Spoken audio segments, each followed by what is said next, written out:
Hello and welcome to the Gone Traveling podcast. We are looking at the BKT EuroCup, the road to greatness, as they say. And with we, I mean myself and Sergio Llebres over in Valencia, Spain. Sergio, buenos dias. How are you doing, my man? Buenos días, David. Hi, everyone. I'm good. I'm good. Hope you guys are also good. We have nice standings up there in Group A and Group B. Mostly in Group B, there's a real battle to get the second place now. And this is getting the real form for the playoffs now. Yeah, man, I tell you what, we're not getting any closer to having any decisions made. Ah, I mean, okay, we know first place seems to be those, Bajasia and Valencia, but other than that, nothing.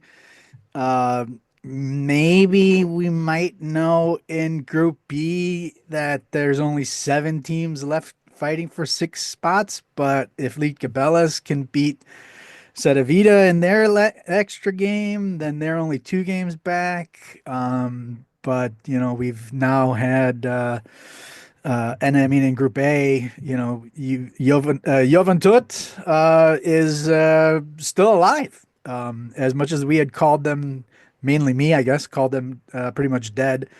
yeah, me too. So the main highlights of the week, obviously Valencia getting back to their winning ways in record manner. Gran Canaria downing Ulm in a major Group A game, and Trefl Sopot finally gets their win. Finally. Um, Finally. So let's start with the game you want to talk about, and that is the aforementioned Joventut on a roll.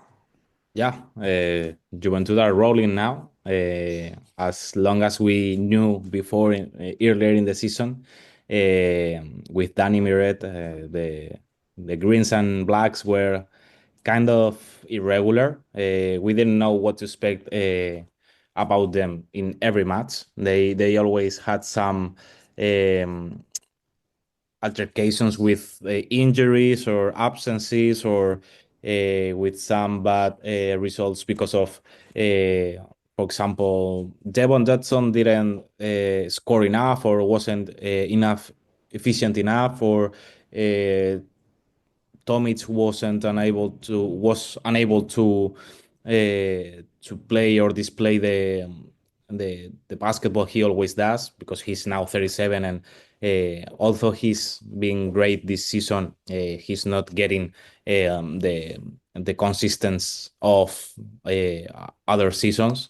But now with 2 3 main guys or names that are getting better and being more incisive in the offense, they are uh, showing that they can play real basketball. I'm talking about Devon Dodson now is the leader of the team on the offense. Then obviously you cannot forget about Sam Decker, this addition that finishes his contract nowadays from now on. So we gotta be pay a lot of attention to that situation, because he can go out for Juventud. And then also Artem Pustovi, the Ukrainian, is now getting his flowers, because the He's fans balling. of Juventud are enchanted with him now, because he's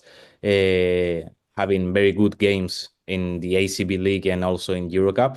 So there are X factors that are getting Juventud to the possibility to be in the playoffs this year. Although we thought that they couldn't. 5-9 now after. And they are 2 games away from Wolves. They have a slight possibility. They have low chances to get there, but they are still alive. That thing that we could not think about earlier. So Yeah. You mentioned Decker, and I'm just wondering, he didn't play the last 2 games, the game in the league, but also the EuroCup game and the game in the league. And was looking on Twitter and saw that he's supposedly being connected with Real Madrid. He says Yeah. he's only worried about Joventut. And then Regardless of whether or not he stays or not, they're still behind 2 games behind Wolves and Besiktas. They own the tiebreaker against Besiktas. Wolves has the tiebreaker in that matchup if they were to get tied in that matchup. Mhm. Budućnost, of course, is in between them. And I mean, they need to throw a huge shout out thank you to Sopot for that win over Wolves. And because they took care of business against Besiktas, and I mean, I had even started questioning whether or not Murray has his job is at risk, and now they're 7-1 in their last 8 games. The only loss was to Wolves, and they beat Barcelona, they beat Gran Canaria, and they beat Tenerife in the league. So yeah, I mean, Joventut, who knew it? Who would expected it? I mean, definitely not me. They still have a big challenge to get there, but they're not done yet. They're not done yet.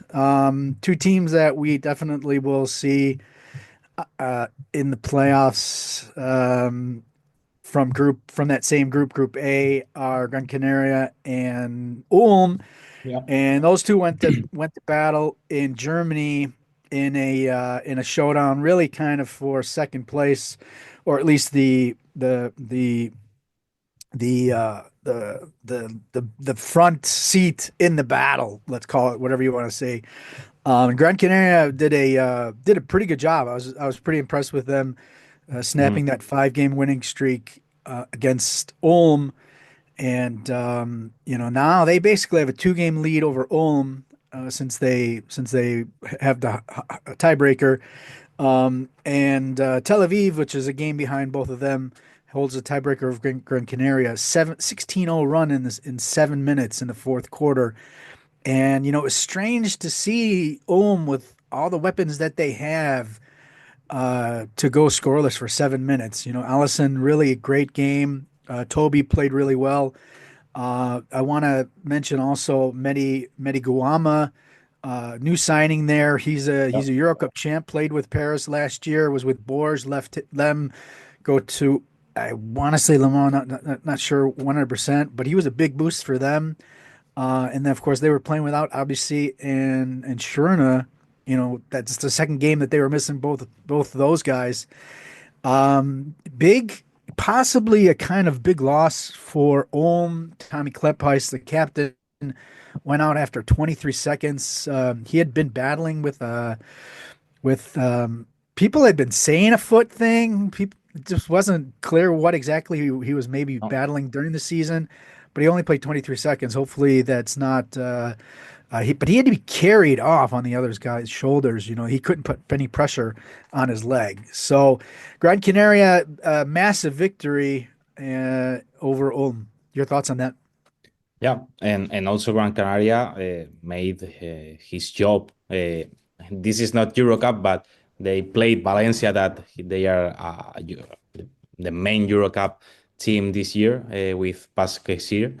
They beat them 2 weeks ago or 1 week ago. So you gotta give credit to them because they are normalizing some elite basketball and dynamics because uh, you see the rotation and there are many guys playing more than 12, 14 minutes, and they can bring out to the court very good basketball. Carlos Alocen is now, if you guys can remember how bad he was with the injuries, and he was out for 2 years, and now in 26 minutes he can give 14 points, 5 assists, steal 3 balls. So there are some guys that are elite for EuroCup. Mike Toby also with another double double.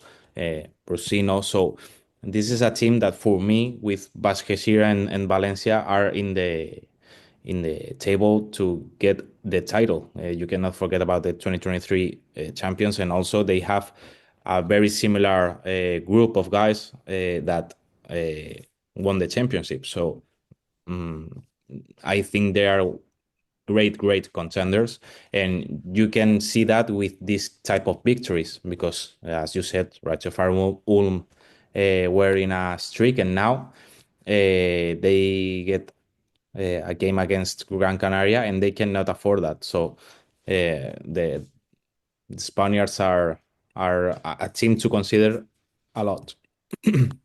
Yeah, Ulm dropped to fourth. They Yeah. were, now they're even behind Tel Aviv. Okay, Besiktas Wolves are still, are 2 games behind them, and they're pretty safe there. But all right, next team, next game, next Yeah. player, and you want to talk about Mr. Khadeen Carrington over at Hmm. Hapoel Banka Jerusalem.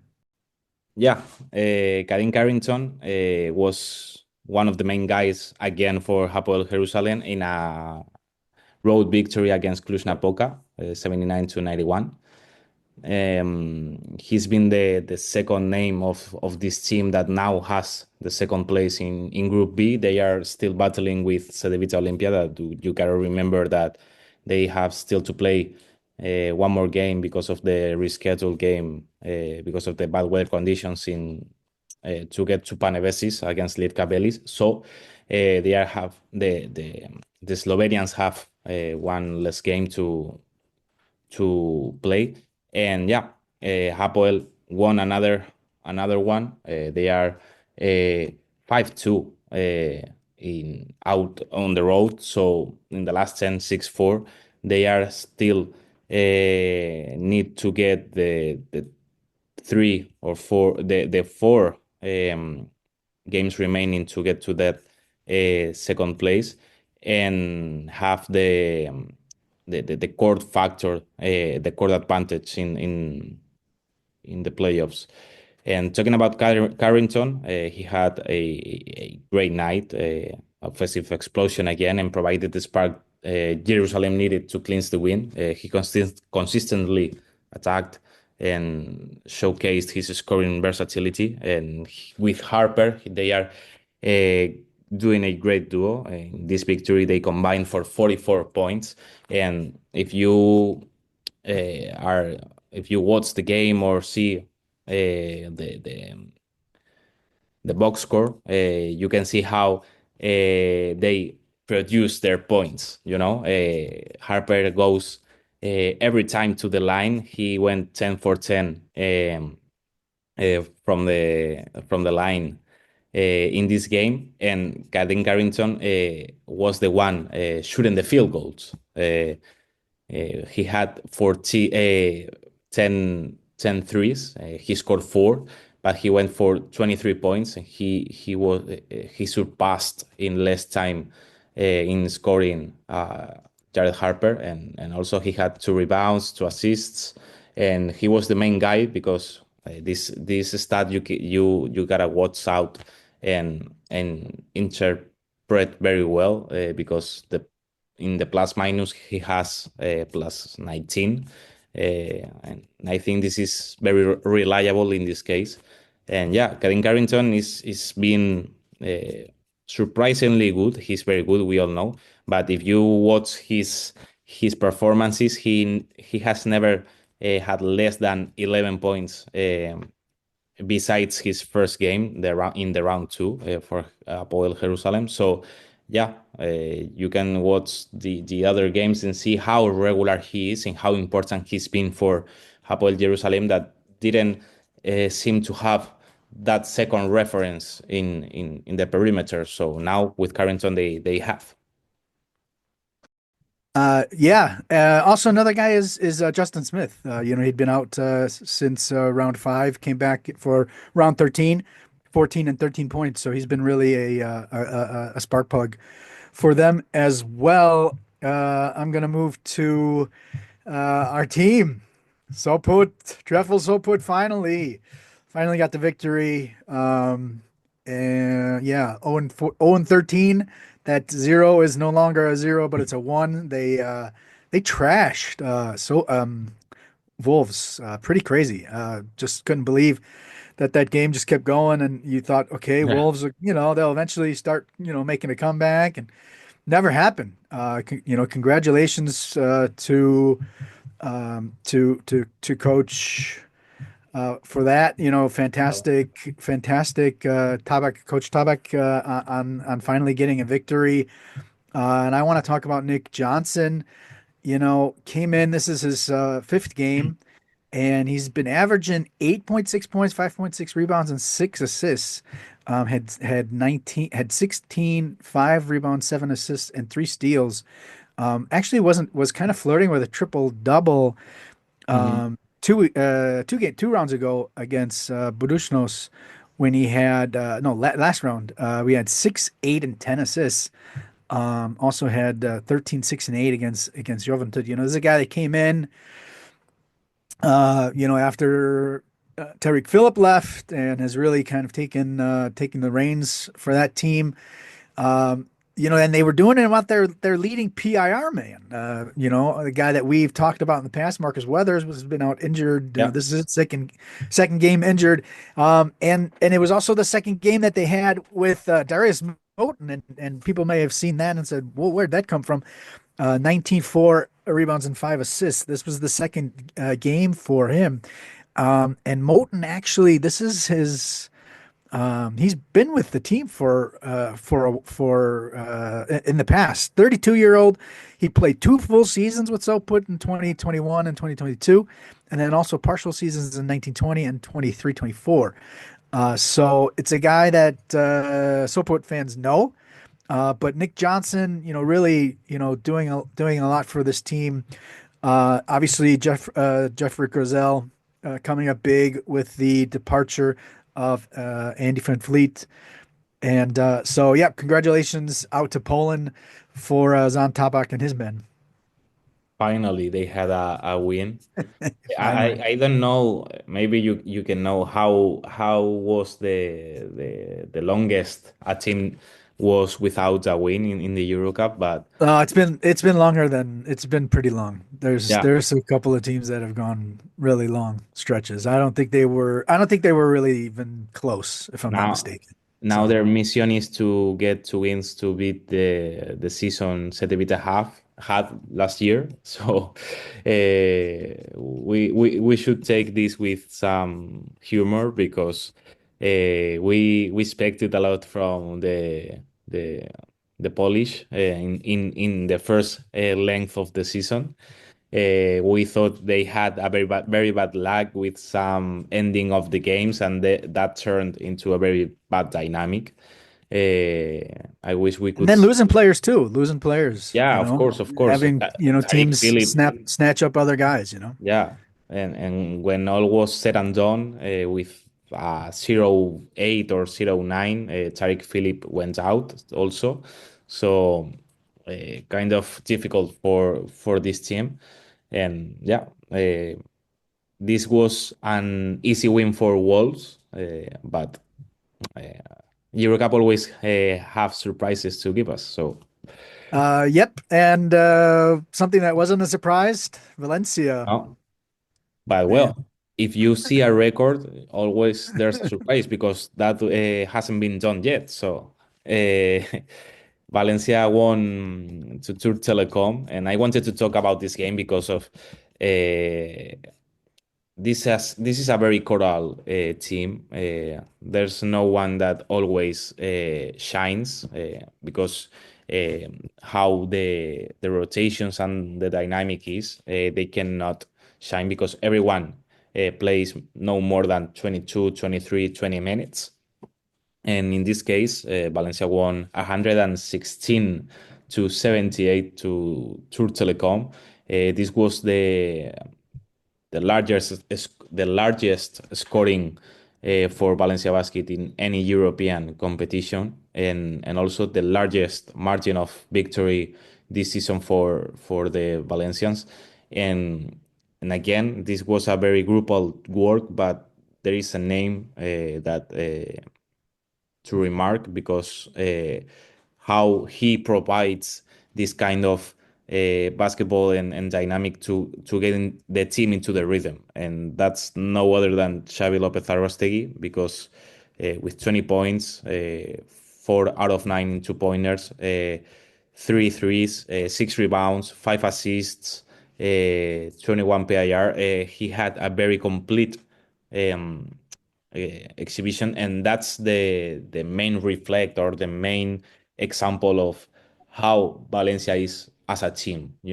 Everyone's making everything, and I wanted to talk about him because he's always under the radar, because he doesn't give us a lot of highlights or very good or statistics, but Valencia's offense was well-oiled machine, and shooting with a 57% from beyond the arc is remarkable. And it's because of these players, because they make situations to get comfortable shots in a very short time of the position. So and that borns or is origin because of their defense, and also their capacity to get the rebounds, and with 34 assists in one game, how you cannot score 116 points.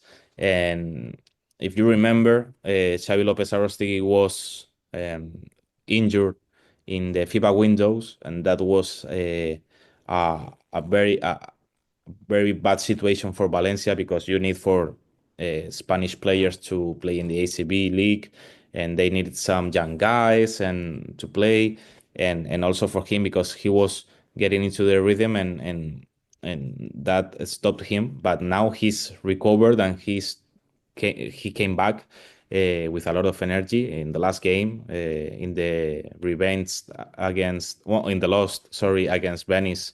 He scored also 17 points, had 4 rebounds, 3 assists, 3 steals. So very, very, very complete guy. That it's the definition of glue guy, and everyone in the team, in everyone would love to have him in their teams, because of his work. And I had to mention him because he's been prolific for Valencia in the shadow. Yeah, 57 points last three games. You go back in Yeah. the round six makeup game as well. All right. Going from a European champion to a world champion. Hmm. Uh, a guy that actually probably not a lot of people will know. And that's Fabian Giessmann. We're looking at the Ryer victory 90-77 at Hamburg. Hamburg made things interesting, taking a 25-point lead down to 9 points in the fourth. Ryer, 6-1 in the last seven, now up to fourth place in Group B, and really still chances to take sixth place. But I want to focus on Hmm. Fabian Giessmann, a guy who, like I said, a lot of people might not know. But if you live in a different world of basketball, the 3x3 world, then he is definitely a name everybody knows. 2022 U17 European Championship, European champion, 2023 U18 World Champion. And in September, he won. He became the U23 World Champion, beating USA in the final, along with Louis Bykama, Denzel Agiman, and Leon Fatik. And that USA team had three guys who have been playing, who had NBA experience: John Butler, Alex Fudge, and David Johnson. All of them, not a lot, but NBA guys. Also, Jameer Nelson Jr., yes, the son of former NBA star Jameer Nelson. But, this is the 51st best 3x3 player in the world. 51st. He's 19. He played 12 minutes, 2 points, one assist, one steal. And I know last week I talked about plus minus, not saying that I'm a big fan of it when we were talking about Tolopos, but he had a 17 plus 17 did Fabian Giessmann in this game. And this was his first ever 5-on-5 game. This was his first time that he's ever played in an official 5-on-5 in a 5-on-5 game. He was at the That's BWB Europe crazy. camp back in Milan in 2022, and that was the first time he grew up. He played football, soccer until he was 13, and when they found him, they just put him into They just put him into 3x3. So he never played 5-on-5. And this is a guy that, there's actually a little bit of NBA buzz about him. And he's actually not even on contract with Hamburg. He's still on loan with Hamburg from St. Pauli Hanover. St. Pauli is Hamburg club. It's his 3x3 club. And he's on the 3x3 world tour with FIBA. That's And crazy. So Fabian Giessmann, a guy that probably, I mean, really very, very, very, very few people know. But when I saw his name in the lineup, I was just astounded. I'm like, I had to wait. It's not that Fabian Giessmann, is it? I'm not a big 3x3 guy, but I actually interviewed him back in Milan because I thought it was fascinating. And a 3x3 guy was invited to the BWB camp. I saw your tweet when he went out to the court, but and I was amazed. But what you told me, I didn't expect the half you talked about because of the loan thing and also the that he has never played 5 per 5 in his life officially. No, Exactly. No, in the only in time that he ever would have played would have been BWB when they have those 5-on-5 games. But no actually oh my recognized God. games.